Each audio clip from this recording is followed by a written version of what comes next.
Šį fantastišką senovinį skambutį man padovanojo dviračių meistrai su Švento Kristoforo ženklu.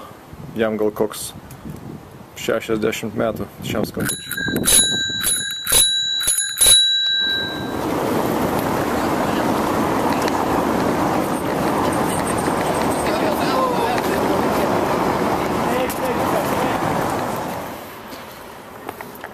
Važiuojame dviračių taku ir atsitrenkėme į kągi, į stulpą vidury dviračių tako.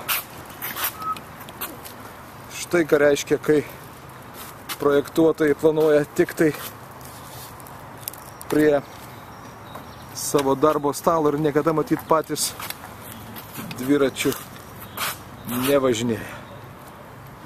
Dviračių takas atrodo geriausiai tinka pėstiesiems.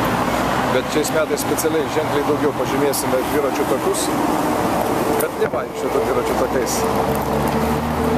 Šiais metais daugiau pridėsime dviračio ženklų, kad pėstieji matytų, kur yra dviračių takai. Bet čia blogas pavyzdys. Čia matyt ne Vilnietis, bent jau netikras, nes stovi ant dviračio tako ir neleidžia dviratininkams pravažiuoti ir be abejo pažeidžia eismo taisyklės.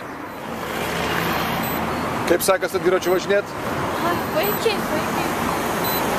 Ir takų trūksta gerų.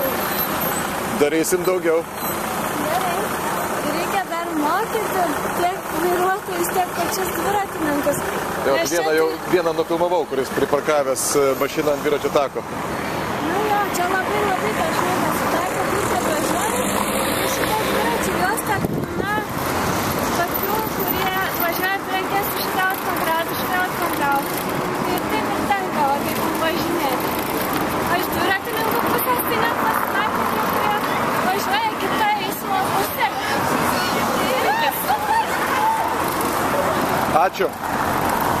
Privažiuojame gerą pavyzdį, nes dažnai dviratininkai skundžiasi negali pravažiuoti dviračio taku, nes ant jo pastatomas automobilis. Taigi čia pieno žvaigždės reikia pagirti. Jie priparkavo taip, kad ir mašinos pravažiuotų, ir dviratininkai yra vietos pravažiuoti. Vat tokie turi būti Vilniaus vairuotojai.